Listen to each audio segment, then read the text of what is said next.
Right.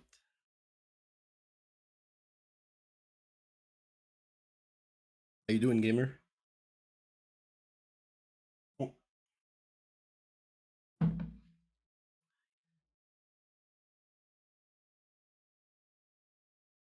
what are we looking at now?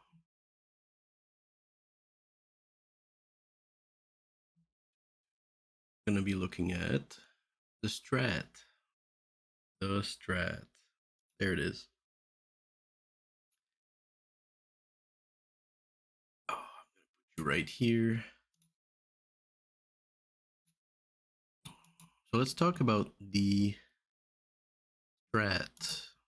Because I think I can nail it down to like 5 points, which some of you could recognize as useful. So how do I see right here chart?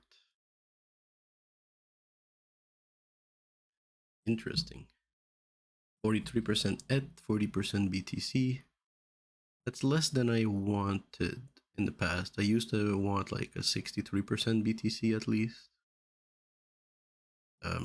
If I do that, you have to cut out 20% or so ETH.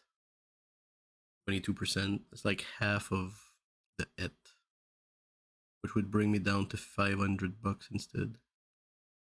Um, yeah, I don't know if I want to do that. I think ETH has a lot of room to grow, a lot. Bitcoin, of course, has a lot of room to grow.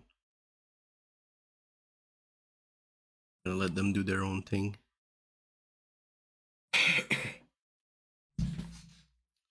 Okay, so why did I adopt this strat right here? Which is fucking fascinating when you look at those numbers. 1% Matic, 1% Sol, 1% OKB. You know, Atom is gonna go down close to 1% Litecoin.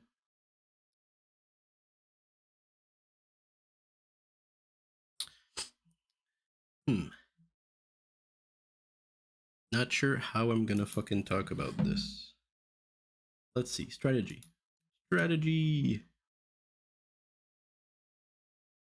So first we find the main assets. And by that, I mean some players might say ADA, top of things, BTC at Cardano, Polygon, Solana. A lot of players will have 5 categories like that. They'll invest like 400 here and 400, 300 here and 200 here and 200 there and 250 there and call it a day, right? I love many other projects. It's too hard for me.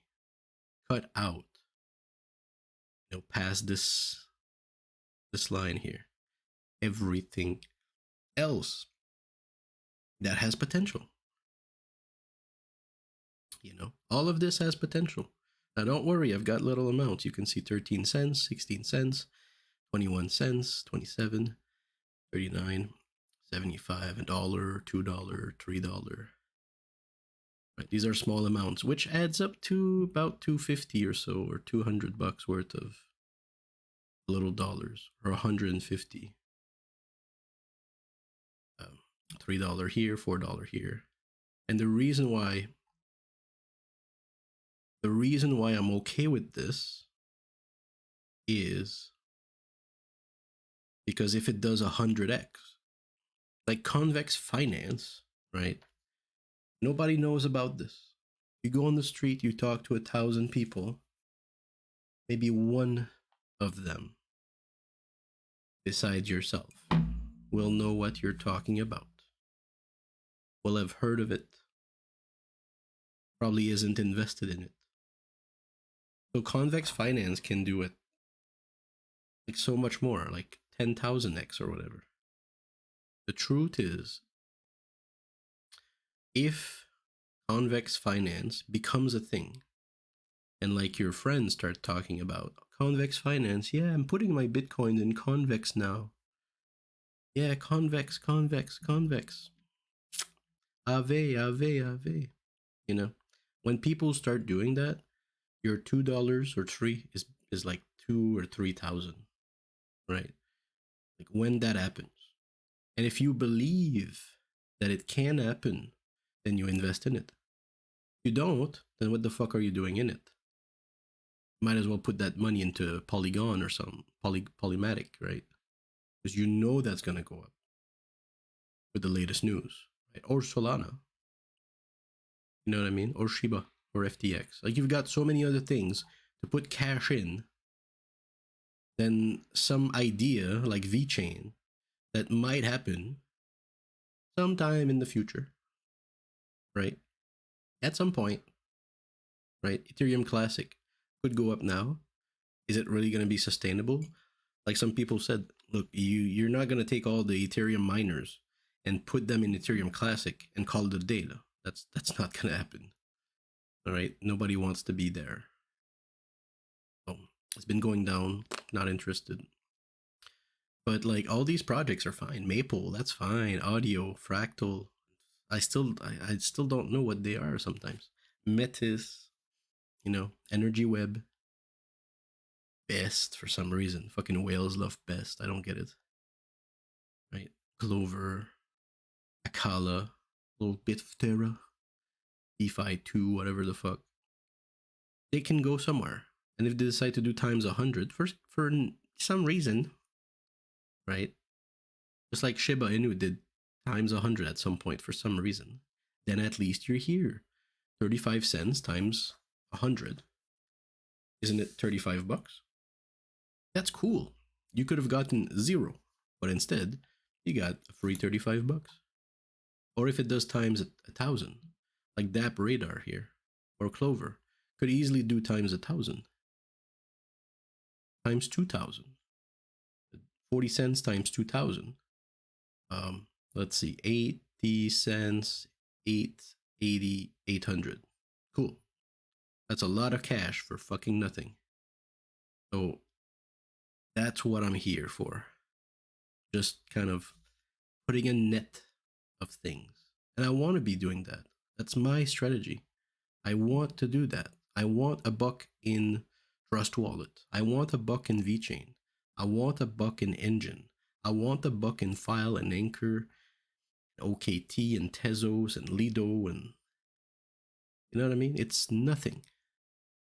Yet if it yields, it it's just gonna become something. And you're just happy to see it. And at that point when Phantom becomes like 40 bucks, you're like, well, do I really want 40 bucks worth of Phantom? No, but you just transfer it into your Bitcoin, or your Ethereum. And so this stuff here is just made to capture the wild interest, be there early. Why? Because I'm able to research all of these projects. I have the capacity to do that, right? The patience, fortitude. I've sat down and listened to professors talk about stuff for hours on end. Put back my focus because I want to learn. I want to understand. I want to pass. I want to get there. So I research a lot. You can tell by the tabs. But that's my strat. That's what I want to do. Now the issue was that there's a clear line here between what exists, what is good, what we know has a future, and the rest. Even Polygon, Solana, it's still possible. But if Cosmos decides to be the fucking best, right? And it just trumps Polygon and Solana, what if Cardano, doesn't move? What if Shiba Inu stops? What if they do everything they wanted to do? Like, these we don't know. Those we know. So there's a clear line here between Bitcoin, Ethereum, and everything else. And my strategy reflects that. Because when it comes to the main assets that can only be at the moment Bitcoin and Ethereum, like Matic still fucks up. Solana fucks up a big time. Matic, we'll see where it goes, but it wasn't talked about 3 months ago as much as now. Just a lot moving. Could be just an investment vehicle for now. Cosmos has a lot of developers. People seem to like it. Litecoin, personally, is it's accepted everywhere. And Canada designated Bitcoin, Ethereum, Litecoin, and Bitcoin Cash as what seems to be commodities, and the rest are in a different category. Why Litecoin? Because it's vastly accepted. The fork of Bitcoin, I think. I don't know. Anyway, Cardano. Yeah, I mean it can go up. Moving on. Okay. How much I need for it to make a difference? Okay. So the main assets is where you're gonna put your cash, right? No questions asked. You're gonna take all your cash. I mean, I'm talking about myself. No, this is not financial advice. This is just what I do. So I'm gonna take all my cash, $2,000, divide it into Bitcoin and Ethereum equally because I would put everything in Bitcoin, but Ethereum has more room to grow than Bitcoin. And I would put everything in Ethereum because it has more room to grow than Bitcoin. But Bitcoin remains very solid, the most solid. Fluctuates less, and most of the institutional investment interest is in Bitcoin. By most, I mean like, what, 50% or so, at least. And the rest is everything else. So like 30% Ethereum, 25 Matic, and Solana, and stuff like that. So all my money comes here. But I want to be invested here. Now, by how much am I willing to take from the 2000? Well, am I willing to take 20% of that? That's $400, isn't it? $400 out of 2000 into possible stuff. And by possible, I mean possibly gonna explode soon ish, right? I mean, that's why we're in Polygon, because it could blow up. That's why we're in Solana, because it could blow up, right? Could become number 3 out of these two, right? Bitcoin's number 1, Ethereum number 2. Who's number 3? Right? Could be this. It could be this. Well, this is gonna go up. It could be this. It could be this. It could be this. It could be this one. So that's why people invest in other than the main assets. That's why there's a difference between the two. I don't feel comfortable putting that much into possibilities personally. But I'll do 15%. I think 15% is okay. 300, out of 2000. That's more reasonable. That's 150 per thousand. It's quite some risk. It's quite some risk, when you put 150 bucks of your 1,000 into something. Like it's a lot of cash when you compare it. But that's fine by me. So that's the next one. How much do I need for it to make a difference? And this gonna get smarter every day, but like, do I need 50 bucks worth of Polygon for it to make a difference when it blows up? Do I need 10 bucks? Do I need 300 bucks worth of Polygon for it to make a difference when it blows up? Like how greedy am I really? You know, if I think Polygon's going to do a 10x or a 5x, right? Okay, so let's imagine it does a 5x. That's what we expect, right? So if my 20 bucks here does 5x, it becomes 100, right?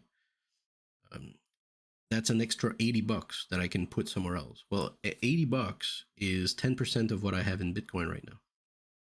That's pretty fucking good. Get an additional 10% for nothing of Bitcoin because this thing decides to blow up. That's really cool. Um, is it enough? That's the main question here. How much do I need for it to make a difference in my portfolio? You know, should it be 30? Most likely, probably. You know, should it be 40? Then I make 150 bucks if it does times 5. You know, and is that good enough for you? Is going to be the question.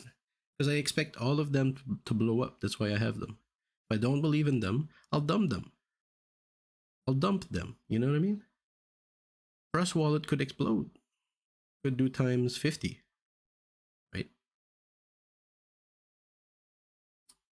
And if I have $1 in it and it does times 50, that's fucking great. That does make a difference. You know, 50 is what? It's like 2% of my portfolio. That's cool, man. I like that. You know, I'm making 2% additional for this year, by the way. Trust wallet doing good.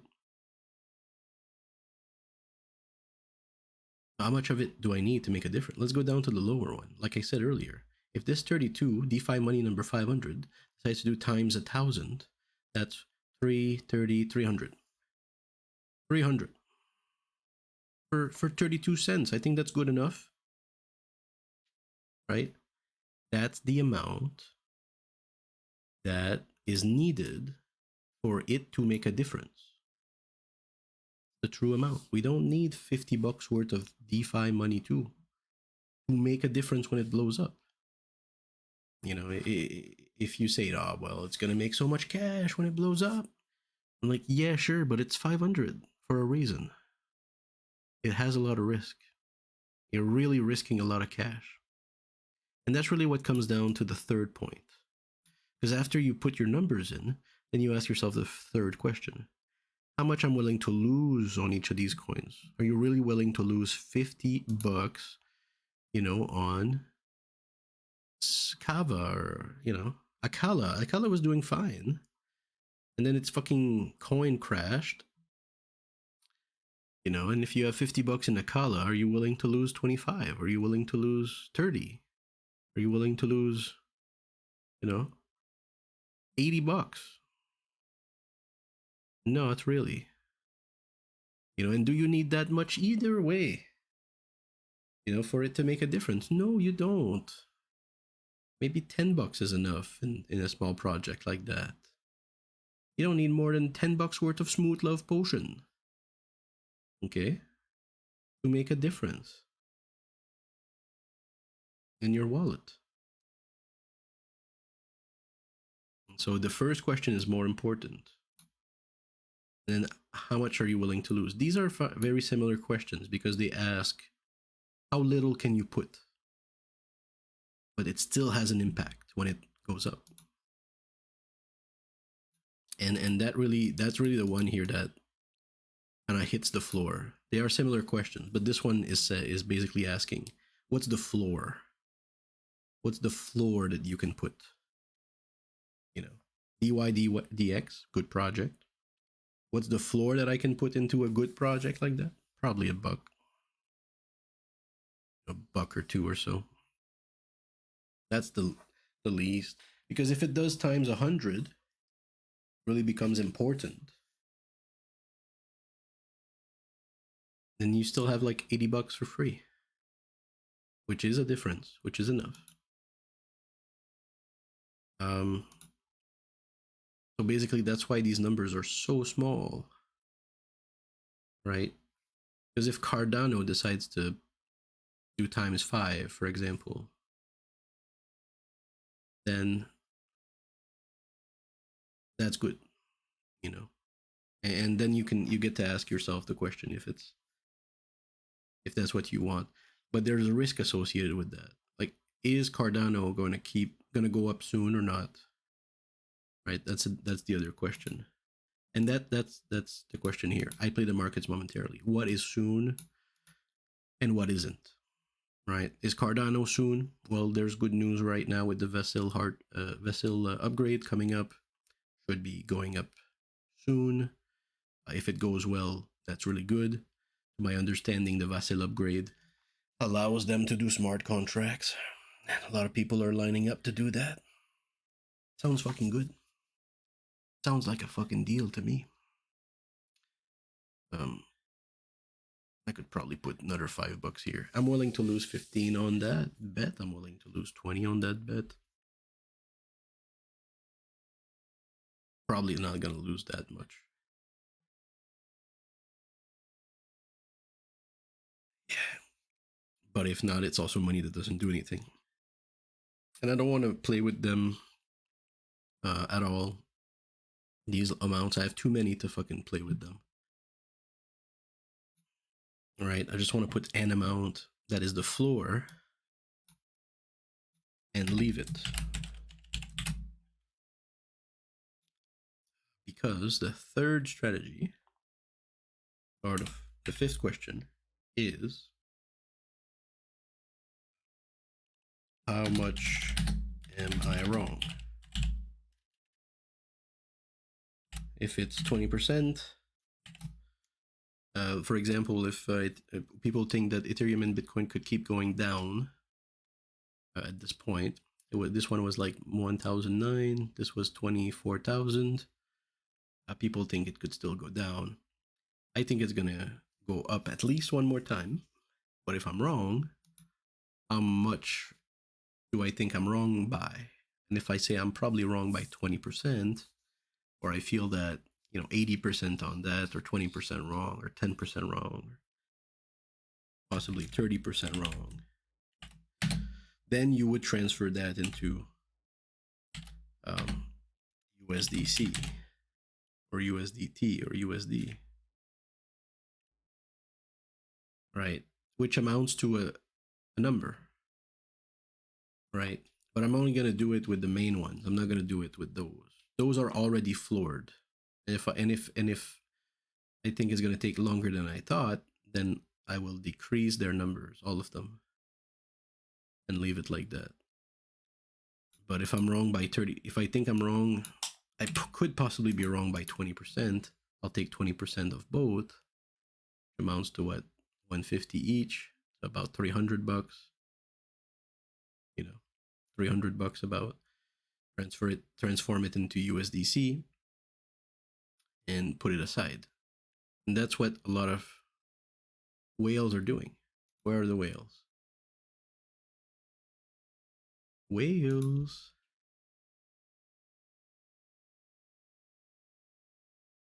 Love to know. A little more discretion, Google, please. Shit, dude.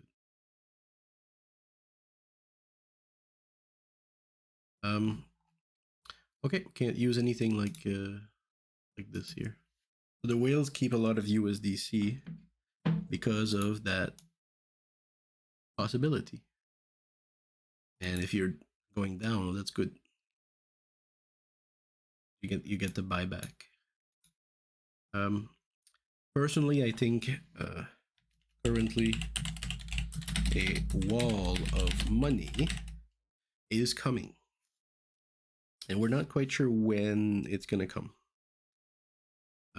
Laws are changing. There's a lot of moving around, and because it's so rushed and so fast and so quick, it feels like there's a lot of pressure. Fast, quick change in legislation means a lot of pressure, and pressure coming from the institutional investments, etc. You just want to be able to invest in Bitcoin, and if Bitcoin, Ethereum, and Litecoin and Bitcash are the first one that my country is gonna open up too, and they might take more time to do the rest. And what does that mean for the price? I mean, it could go up. Do I really want to take out 20% of my positions, as small as they are, the fucking little things? You got 800 here and 8 there. You know, when you've got this opportunity that might take years, but it might take months also. I mean, the first one, you know, to go and purchase on FTX the bitcoins that are available, right? It's gonna change the number to 27,000, and all the bots that are connected to all the other websites are also going to buy everything until it's 27, and in no time and so fast, you're not gonna see it coming like this here. Pew. See the drop here? That happened in what, 15 minutes? And we're gonna see it here also. See, same fucking place, same fucking thing. So it doesn't mean that one person did it here. They may have done it here, and then everybody else at Binance said, "Oh shit, the price is actually down. Sell." Right? You do recognize that's what happened. What's happening, right? Bitcoin here, same thing. Trade.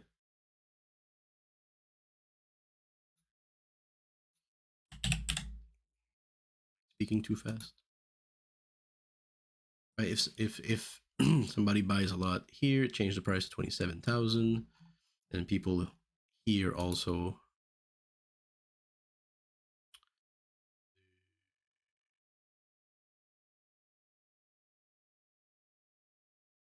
will be selling.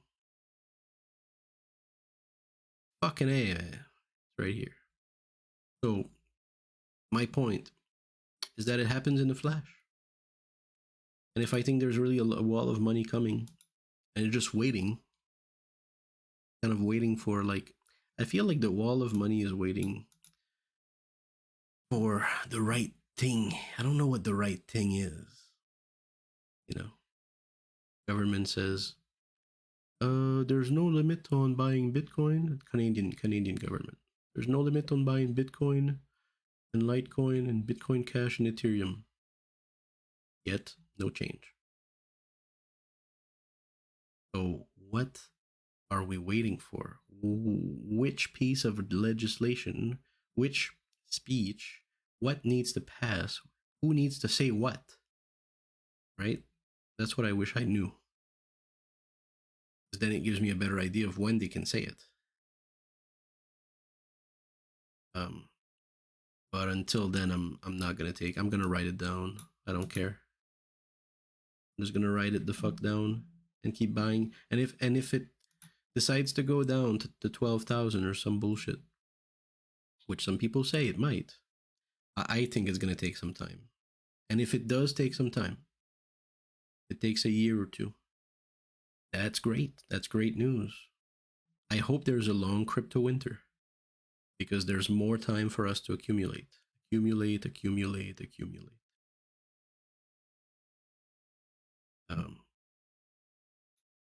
So that's really good. And by accumulate, I mean invest. Um, so yeah, very happy. Like, if it takes 2 years, I can double the amount of bitcoins I have until then. You know, which is fucking amazing. So that's the strat. So let me just repeat it. All the money in the main assets are what's for sure going to perform very well.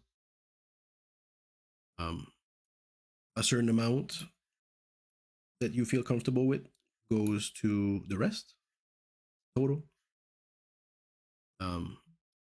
And then by playing with it a lot, you get to find what the right numbers are. And I've always said, personally, I wish I had put $20 in Ethereum. I wish I had kept $20 in Litecoin. I wish I had kept $20 in this and that. It just happens to be the right number for me. You know, a little bit over, a little bit less. Because $20 will make a difference on this portfolio. If it goes up by 100, that's fucking what, 5%? isn't it? 5%. That's good. 5% for the year. Done. Boom.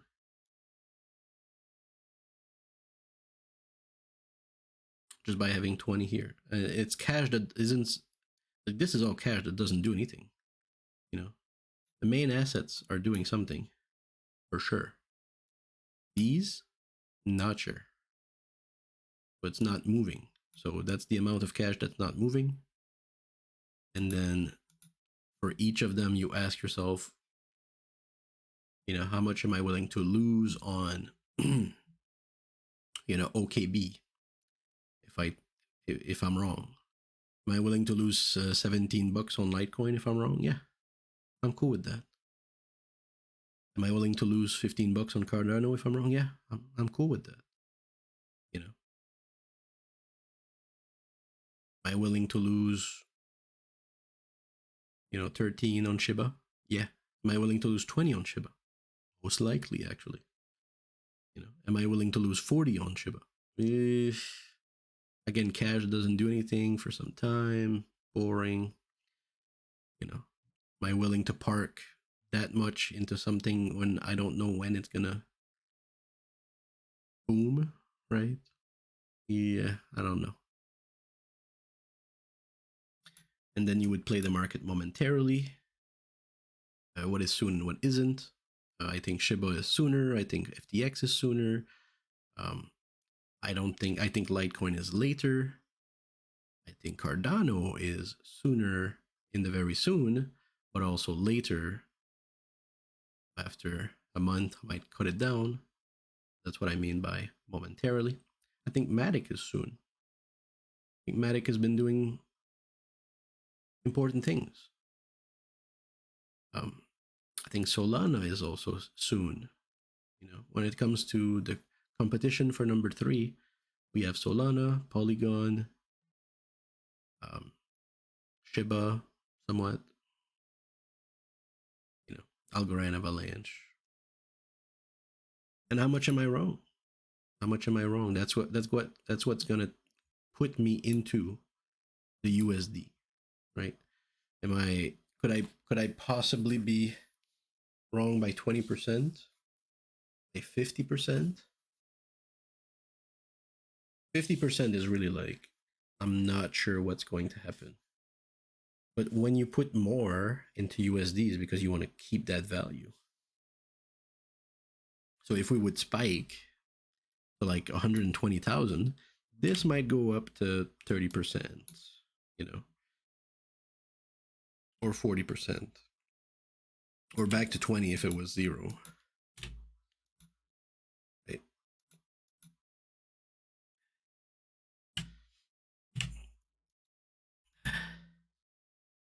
And it's just going to be the first 2 mostly.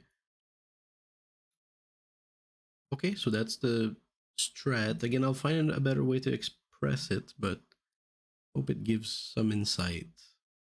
Some people who sees those numbers and see that it makes sense, but they don't know why. Oh, you can tell there's different like categorization, right, throughout the analysis. Like a lot of wisdom through the strategy. It's just condensed into simple things. Because I think overall we could call it risk aversion. How do we even say that? Risk aversion is the strategy. We put what we need to make a difference. Like imagine Yearn Finance becomes mainstream, right? Bone is important. Yeah. Maker is actually fucking awesome. Oh, and useful and necessary. Shiba Inu, everybody has some. I don't know, but it's very much risk aversion, and you don't have to fuck with them every time. Like if Polygon decides to go to $17 or $12, it's fine. I'll actually put the rest back I'll pay the rest. I'll pay $10. I'll put it right back to 22 because I know this is next. You know what I mean? And that's really what this ladder is supposed to express. It's a mix of what's next and what's acceptable to risk. It's a blend of both of them. It's a good what is it called? Shake. When you make a shake, it's a good shake between how much you need to make a difference and how much you're willing to risk over time if it's a long time coming.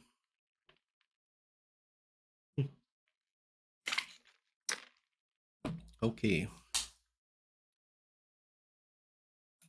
Yeah, okay. I'm sure I'm gonna draw something at some point. I'm gonna be able to draw like the strategy and stuff, but at this time, that's what we have. All right. Okay. Hope you have a good day.